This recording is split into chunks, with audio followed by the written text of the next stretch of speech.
A Ukrainian woman was kidnapped in the middle of the desert during a routine vacation in Egypt and sold to a local clan for $5,000, where she spent 5 years, gave birth to 4 children, and lived as a slave until her husband found her through an informant within the tribe.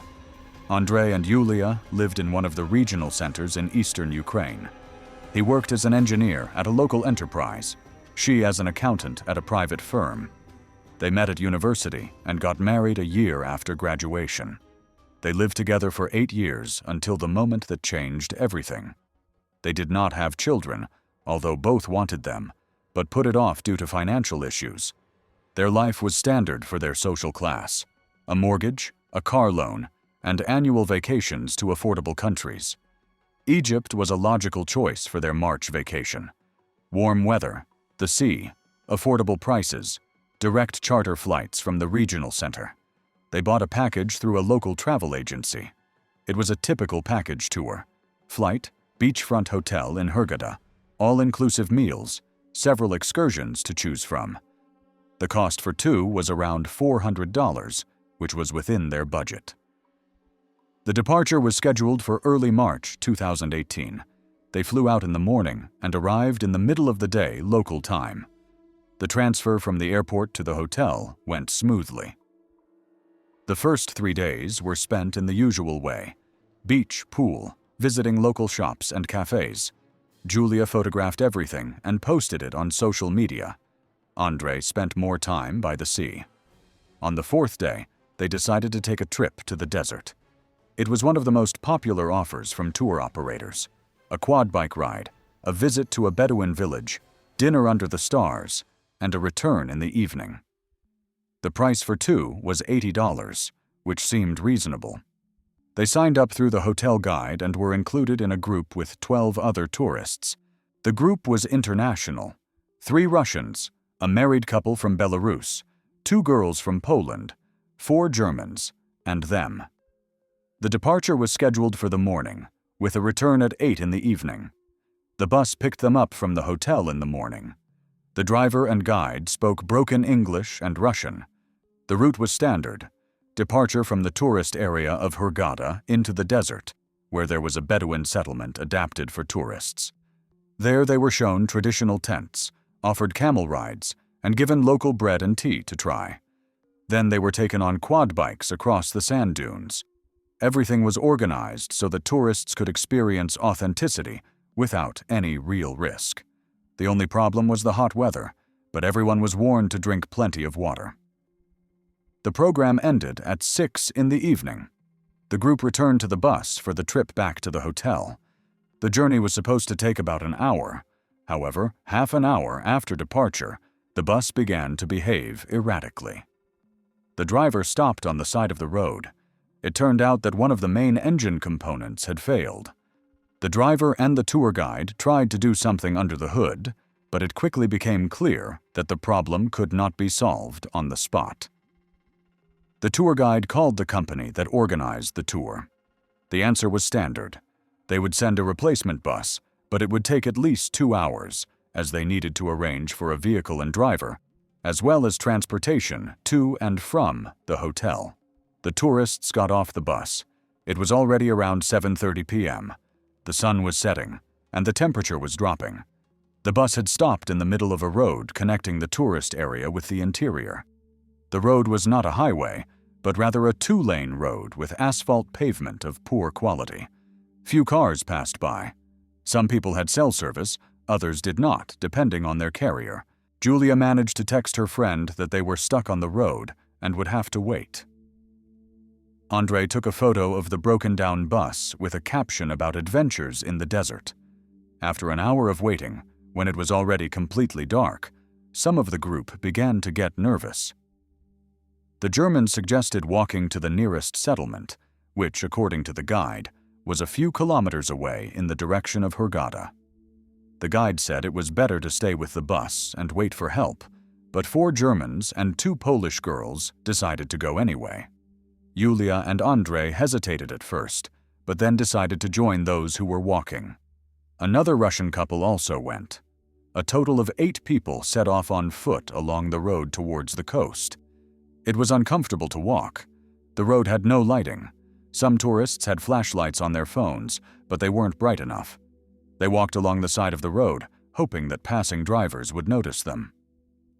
After half an hour of walking, a truck drove by, but didn't stop. The group began to doubt the correctness of their decision. They discussed whether to return to the bus, but the road back seemed long, so they decided to continue. 20 minutes later, they heard the sound of an engine approaching from behind. They turned around and saw headlights. It was a pickup truck. The group positioned themselves so that the car would notice them and began waving their arms. The pickup slowed down and stopped nearby. 4 men in traditional clothing were sitting in the back, and 2 more were in the cab. One of the passengers in the cab got out and approached the group. He spoke in Arabic, then switched to English. He asked what had happened. They explained about the broken-down bus. He said something to his companions, then offered to drive them to the nearest town, where they could make a phone call or wait for help. The Germans agreed immediately. So did the Polish girls. The Russian couple hesitated, but then decided it was better to go than to walk for who knows how long. Andrei and Yulia also agreed. All 8 tourists were loaded into the back of the pickup truck. There was little room, so they had to stand or sit on the sides. The pickup truck started moving. At first, they drove along the road in the same direction as the tourists had been walking. After a few minutes, the pickup truck turned off the main road onto a side dirt road. One of the Germans asked where they were going. The driver said it was a shorter route to the settlement. The dirt road was narrow and bumpy. The pickup truck shook. After another 10 minutes, the pickup truck stopped. The men in the back got up and took out their weapons. They were automatic rifles and pistols. The tourists began to panic. One of the Polish girls screamed. The men began shouting in Arabic, gesturing for everyone to be quiet and not move. The tourists were forced to get out of the pickup truck and line up on the sand. All phones, bags, and documents were taken. They checked the contents, took money and valuables. Then they began to divide the tourists. The Germans and the Russian couple were taken aside. The Polish girls, too. Yulia was grabbed separately. Andrei tried to intervene, but one of the armed men hit him on the head with the butt of his rifle. He fell onto the sand. Yulia screamed and tried to break free, but they held her tightly. Andrei was hit several more times. He lost consciousness. When he came to, his head was splitting with pain and his nose was bleeding. Yulia was not there. The other tourists were also gone. 2 men standing nearby were speaking Arabic. Andrei tried to get up, but they pushed him down again. After a while, they dragged him back into the pickup truck, drove him several kilometers along a dirt road, and threw him out on the side of an asphalt road. He lay on the side of the road for about an hour until a car drove by. The driver stopped and called the police. Andrei was taken to the nearest police station. There he tried to explain what had happened. The police recorded his statement, but their response was slow. He was sent to the hospital. He had a concussion, bruises, and a broken nose. He was kept in the hospital for a day. Then the police returned and asked additional questions. Andrei asked about Yulia and the other tourists. He was told that an investigation was underway. They contacted the tour company. It turned out that the rest of the group, who had stayed with the bus, had returned safely to the hotel in replacement transport. The company only found out about the disappearance of the 8 tourists who had left on foot when they did not show up at the hotel. The police organized a search. They checked the section of the road where the group had been walking. They found several personal items scattered in the desert away from the road. But the tourists themselves were nowhere to be found. 2 days later, they found 3 more, a Russian couple and one of the Polish girls. They had also been dumped on the road in different places, beaten, without documents or money. They told the same story: a pickup truck, armed men, kidnapping.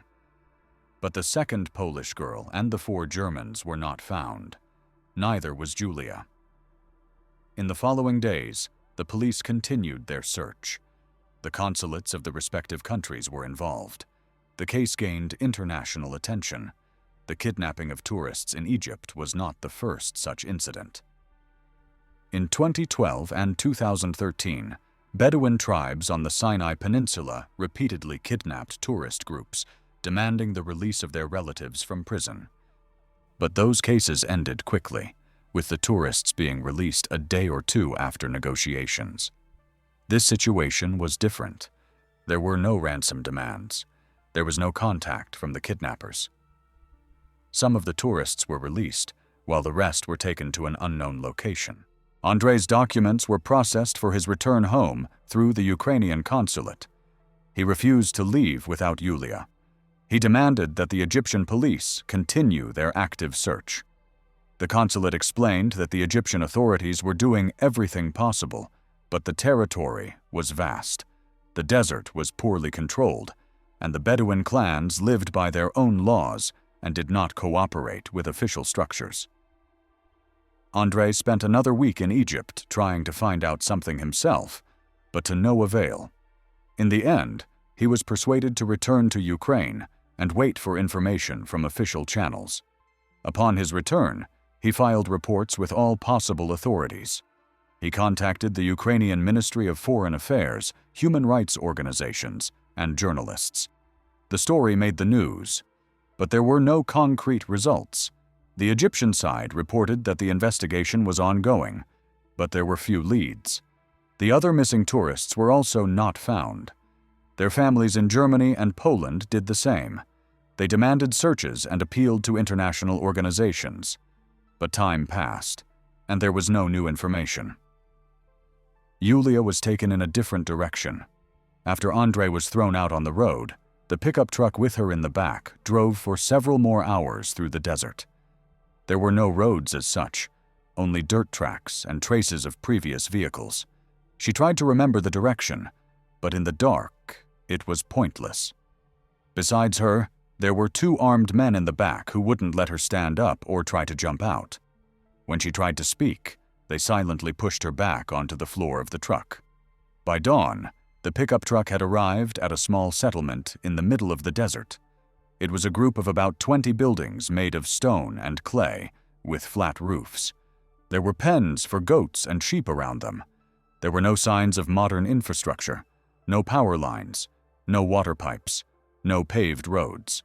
It was a typical Bedouin settlement, of which there are dozens in the Egyptian desert between Sinai and the Red Sea coast, living virtually outside the control of the state. Julia was pulled out of the pickup truck and led into one of the buildings. There were several men and women in traditional clothing. A conversation began in Arabic, of which she did not understand a word.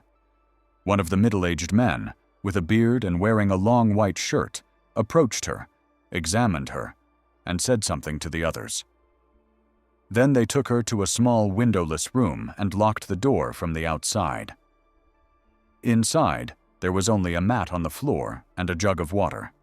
She spent the whole day there, trying to understand what was happening and what they were going to do with her. In the evening, the door was opened and food was brought in, flatbread and some kind of porridge. While she was eating, the same middle-aged man who had examined her in the morning entered the room. He was accompanied by an elderly woman who spoke very poor English. Through her, the man said that Julia now belonged to him, that she had been bought from those who had brought her, and that she would live and work there. Julia tried to explain that she was a tourist, that she had a husband, that people were looking for her, that this was a crime. The woman translated, and the man replied briefly. The translation was simple. There is no police here, no state, only the laws of the clan, and now she is his property. That night, the abuse began. He raped her several times. She screamed and resisted, but he was much stronger physically, and no one responded to her cries. In the morning, she was taken out of the room and shown what she had to do. Her job was to carry water from a well a few hundred meters from the settlement, cook meals, care for animals, and clean. All the women in the settlement worked, including the wives of the man who bought her. He had 2 wives, both local, both older than Julia. They treated her with contempt and indifference. During the first few weeks, Julia tried to escape. Twice at night, she left the settlement and tried to walk in the direction where, as she thought, civilization should be. Both times she was caught within a few hours. The desert is open, footprints are visible, dogs could smell the direction. After the first escape, she was beaten. After the second, they beat her more severely and kept her tied up in the same room for several days without food, giving her only water. After that, she stopped trying to run away physically, realizing that without knowledge of the area, without water and food, she would die in the desert faster than she would reach populated areas. Her documents were burned on the first day. Her passport, money, cards, everything was destroyed. Her phone was taken on the road during the kidnapping. She had no connection to the outside world. She tried to talk to the women in the settlement, trying to find someone who understood English or Russian. But most of them spoke nothing but Arabic, and those who knew a few words of English were afraid to talk to her. Later, she realized that the system was simple. The men of the clan controlled everything. The women obeyed, and any attempt to help a stranger was considered a betrayal of the clan. After a few months, it became clear that she was pregnant. Her periods stopped, she began to feel nauseous, and her body was changing. She was not provided with any medical care. Her pregnancy proceeded under the same conditions: work, violence, minimal food. The only thing that changed was that towards the end of her pregnancy, she was no longer required to do heavy work with water and animals, but she continued to cook and clean until the last days. She gave birth in the same room where she lived, without doctors or a hospital. An elderly woman from the settlement, who acted as a midwife for all the women in the clan, delivered the baby. The first child was born at the end of 2018, about 9 months after the abduction. It was a boy. The delivery was difficult, without pain relief, with tears and bleeding. The midwife did something using her own methods, stopping the bleeding with herbs and cloth. Julia thought she would die, but she survived. The baby was taken away almost immediately and given to one of the man's wives, who fed him along with her own child. Julia was allowed to see her son, but rarely. She was seen not as a mother, but as an incubator and a source of labor. A few months after giving birth, it all happened again. Again, violence. Again, pregnancy. The second child was born in 2020, also a boy. The birth was a little easier, but Julia's health was deteriorating. She was losing weight despite her pregnancy. Her diet was meager: flatbread, millet porridge, sometimes goat's milk and meat, but in minimal quantities. Her teeth began to decay from a lack of vitamins and hygiene. Her hair became dull and brittle. Her skin was sunburned and cracked from constant work in the sun. She was turning into an emaciated woman who bore little resemblance to the one who had come to Egypt on vacation. Her third child was born in 2021, a girl. The fourth in 2023, another girl. After her fourth childbirth, Julia was physically on the verge of collapse. Chronic exhaustion, anemia, kidney problems, scars from childbirth, and years of abuse. Psychologically, she was in a state that could be described as a mixture of Stockholm Syndrome and complete despair. She became attached to her children. It was the only emotional connection that kept her from complete mental breakdown. She was afraid of the man who had bought her, but at the same time, she could no longer see any alternative to this life. Her memories of her former life were becoming increasingly blurred and unreal. At the same time, thousands of kilometers away from her, Andrei continued his search. He spent the first year trying to get in touch with the authorities. He went to Kiev, met with representatives of the Ministry of Foreign Affairs, human rights organizations, and journalists. Julia's story periodically appeared in the news, but without new facts, interest quickly faded. The Egyptian side responded to official inquiries with a standard reply. The investigation is ongoing, but there are no leads, and it is assumed that the kidnapped tourists either died in the desert or were taken to another country. Andrei did not believe the official version. He began to study the topic of kidnappings in Egypt on his own. He learned about cases from 2009 to 2015, when Bedouin clans in Sinai kidnapped African refugees en masse, held them in the desert, tortured them, demanded ransom, and sold those for whom no one paid into slavery, or killed them. According to various estimates, more than 30,000 people went through this system. Many human rights organizations documented these cases, but there were few real mechanisms for freeing people. Andre contacted one such organization, an Italian human rights group that specialized in cases of human trafficking in North Africa. A woman named Maria worked there, who had been involved in freeing people from slavery in Sinai for several years. She explained to Andre that official channels were almost useless in such cases. The Egyptian authorities do not control the Bedouin clans in the desert, and the clans themselves live by their own laws. The only way to find a person is to work through informants within these clans, through people who are willing to pass on information for money. Maria agreed to help, but warned that the process could take years and that there were no guarantees. Andre agreed to any conditions. He sold his apartment and car and took out loans to have money to pay informants, travel, and bribes. Maria connected her network of contacts in Egypt. These were people who worked with refugees, Bedouins, traders, and local activists. Information was gathered, bit by bit. First, they needed to figure out which region the kidnapped people might be in. Sinai was too large an area, with dozens of clans. The first lead came 8 months after they began working with Maria. One of the informants reported hearing from traders about a group of European tourists who had been sold to several clans in the spring of 2018. The information was vague. There were no names or specific locations, but at least it confirmed that some of the kidnapped people might have survived and were being held in slavery. Andre insisted on continuing the search. Every few months, new information would come in, but it was always fragmentary and unverifiable. Andre traveled to Egypt 8 times in 5 years. Each time he tried to gather information on his own, talking to people in areas bordering the desert, paying for any rumors and hints. It was dangerous. Bedouin clans did not like outside interference, and he was warned several times that if he continued to ask questions, there could be problems. But he did not stop. For him, Julia was alive until proven otherwise. By the end of 2022, the situation began to change. One of the informants, who worked as a driver and transported goods between settlements in the desert, passed on information through Maria that a European woman with several children was living in one of the clans south of Sinai. The description was vague.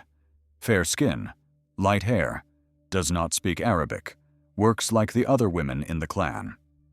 The informant could not give the exact location of the settlement, but indicated the approximate area and the name of the clan leader. Andre and Maria began to verify this information. They needed to find out if it was really Julia. They hired another person, a local, who could infiltrate the area posing as a merchant or a relative of someone in the clan. This took several more months. In early 2023, this person was able to enter the settlement and see a woman matching the description from a distance. He couldn't get close or talk to her, but he took several photos with his phone from a distance. The quality was poor, but when Andre received the photos, he recognized Julia by her silhouette, the way she moved, and the scar on her left arm, which was visible even in the blurry photo. This was a turning point. Now there was a precise location and confirmation that she was alive. But the problem was how to get her out of there. It was not possible to simply arrive and take her away. The clan was armed, the territory was controlled, and any attempt at a forceful rescue could result in the death of Julia and the children. Maria suggested the only realistic option, to organize an operation through the Egyptian security forces, but under a pretext unrelated to the kidnapping of tourists. Officially, the authorities did not want to admit that tourists had been enslaved by Bedouins for years because it would damage the country's reputation. But if it was framed as an operation against arms or drug smuggling, then a raid could be carried out with formal justification. Through her contacts, Maria reached out to one of the Egyptian security forces officers who was involved in operations in desert areas. They offered him a deal: information about the location of a large weapons cache in exchange for the evacuation of a European woman and her children who were there illegally during the raid.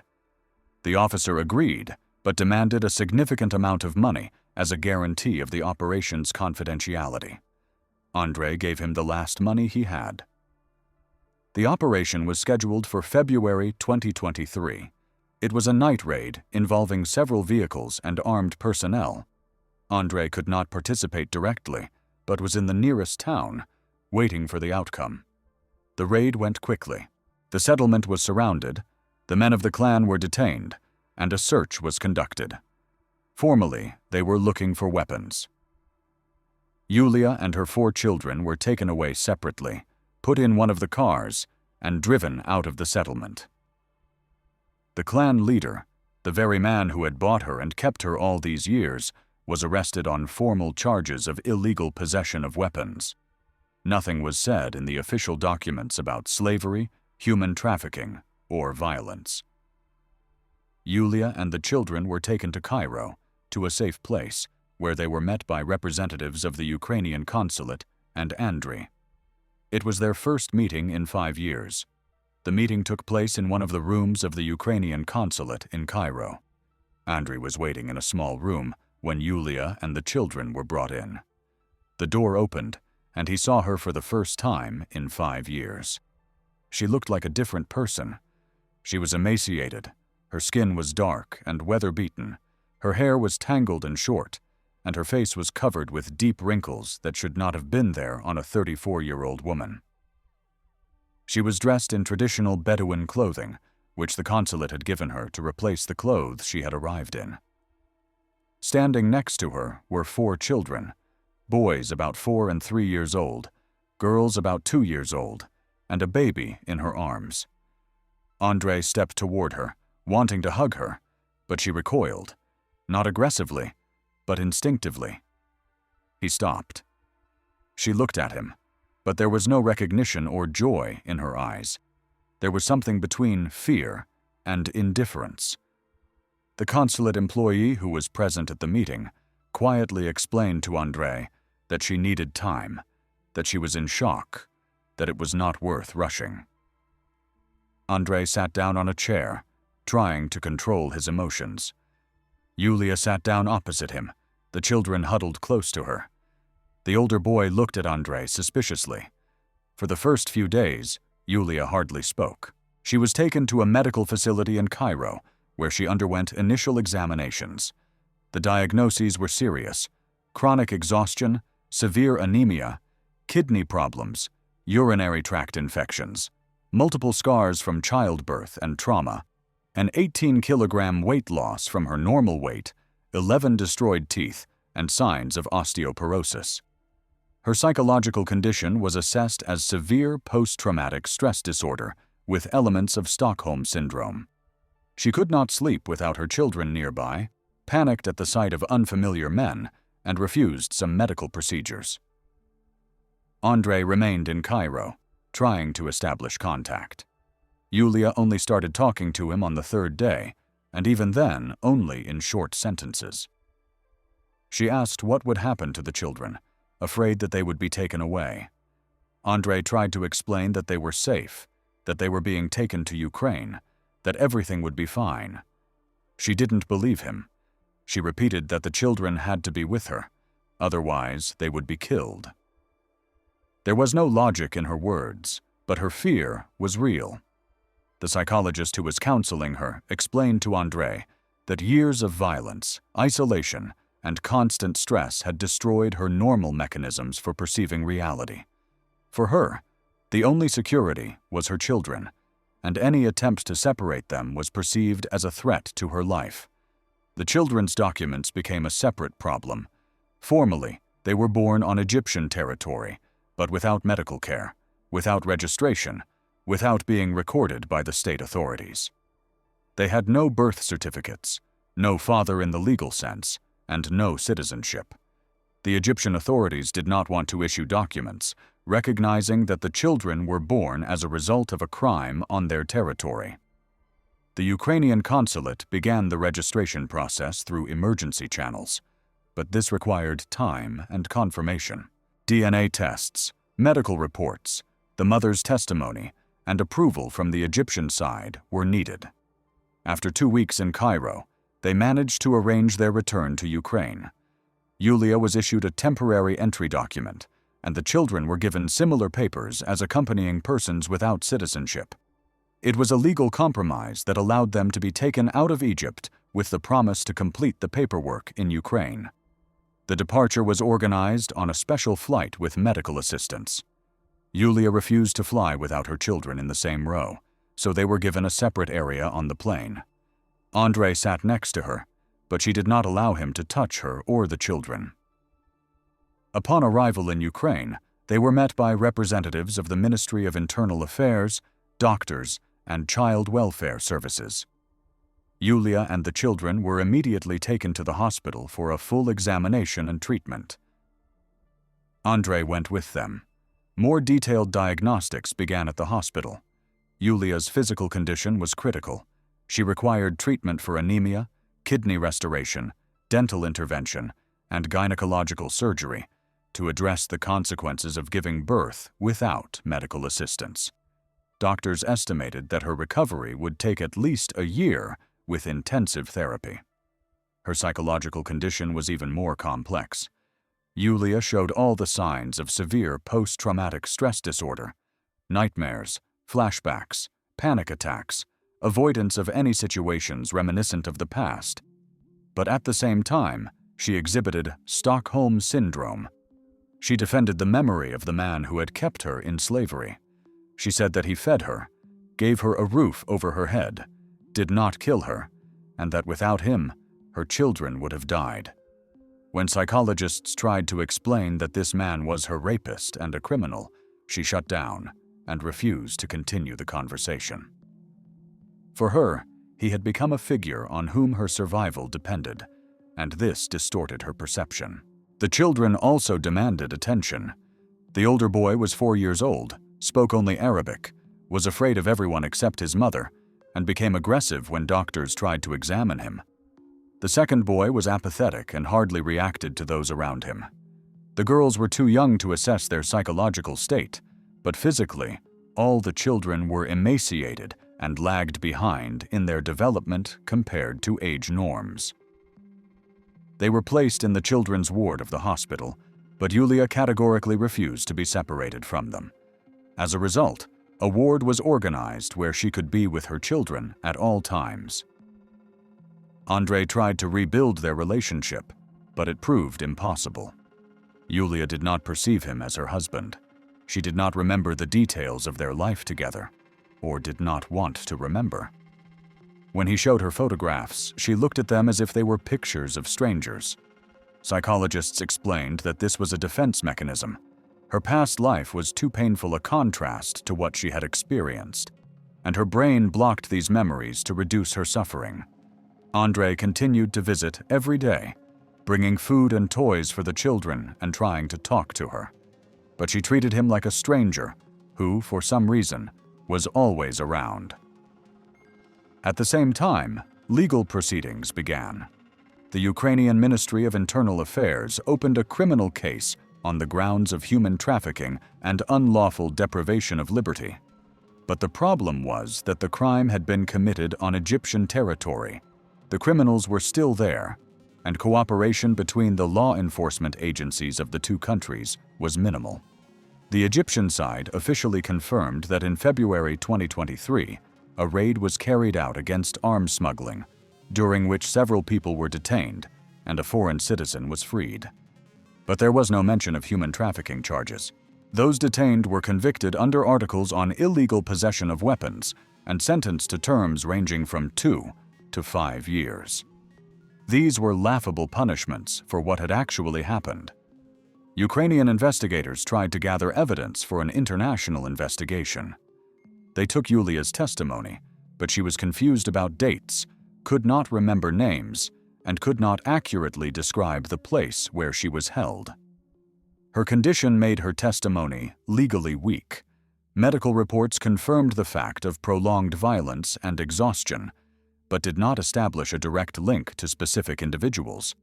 The children could not be witnesses because of their age. DNA tests showed that all 4 children had the same biological father, but without a DNA sample from that person, this was simply information with no legal consequences. Several journalists wrote articles, but the subject was too heavy and complex for mass attention. In addition, Yulia refused to give interviews, did not want to be filmed, and did not want her face to be shown. Andrei gave several comments in which he talked about 5 years of searching, what he had to go through, and how the system does not work when it comes to crimes in other countries. But his words did not lead to any systemic changes. After 3 months of treatment, Yulia was discharged from the hospital. Her physical condition improved. She began to regain weight, her infections were cured, and she began dental prosthetics. But her psychological state remained severe. She was provided with social housing, a small apartment where she could live with her children. Andrei offered his help, suggesting they live together and rebuild their family. Yulia refused. She did not want a man around. Any male presence caused her anxiety. Andrei continued to help financially and visited the children, but he understood that their marriage had effectively ended the moment she was taken to the desert 5 years ago. The older boy and girls began to be prepared for kindergarten, but the process was slow. They did not speak Ukrainian, did not socialize well, and were afraid of strangers. Yulia herself was learning to live in society again. Going to the store was a challenge. There were people, noise, men. She would return home and not leave for days. The psychologist who worked with her said that full recovery might never happen, that the best she could hope for was to adapt to basic life functions and manage her PTSD symptoms. The question of punishing those responsible remained open. The clan leader who bought Yulia and kept her in slavery for 5 years served 2 years in an Egyptian prison on a formal charge and was released. The people who organized the kidnapping on the road were never found. The Egyptian authorities closed the case as solved. Ukrainian investigators continued to formally pursue the case, but with no real prospect of bringing it to trial. International human rights organizations included Yulia's case in their reports as further evidence that human trafficking in the Egyptian desert continues, despite official statements about combating the phenomenon. As for the other kidnapped tourists from the same group, 4 Germans and 1 Polish girl, their fate remains unknown. Although Yulia was found, no traces of the others were discovered. Perhaps they were sold to other clans. Perhaps they died. Perhaps they are in the same situation Julia was in for 5 years, but in other settlements that informants have not reached. Their families continue to wait and search, but the chances are getting slimmer every year. Julia's story highlights several systemic problems. The first is the vulnerability of tourists in countries where desert areas are effectively uncontrolled by the state, and where Bedouin clans live by their own laws. The second is the failure of international cooperation mechanisms in investigating crimes when the victim is from one country, the perpetrators are in another, and no one is willing to solve the case. The third is the invisibility of the problem of human trafficking in regions where it has been going on for years, but is not reflected in statistics or the media. The fourth is the lack of real help for victims after their release, when a person has been formally rescued but remains psychologically and socially broken. Yulia survived physically, but the woman who flew to Egypt 5 years ago for a normal beach vacation ceased to exist. In her place is a traumatized, sick, psychologically broken woman with 4 children born into slavery, trying to survive in a world to which she no longer belongs. Andrei lost his wife, spent all his money and 5 years of his life searching, but got back a person who does not recognize him and does not want to know him. The criminals went unpunished, The system remained unchanged. The story ended not with a victory for justice, but with a statement of fact.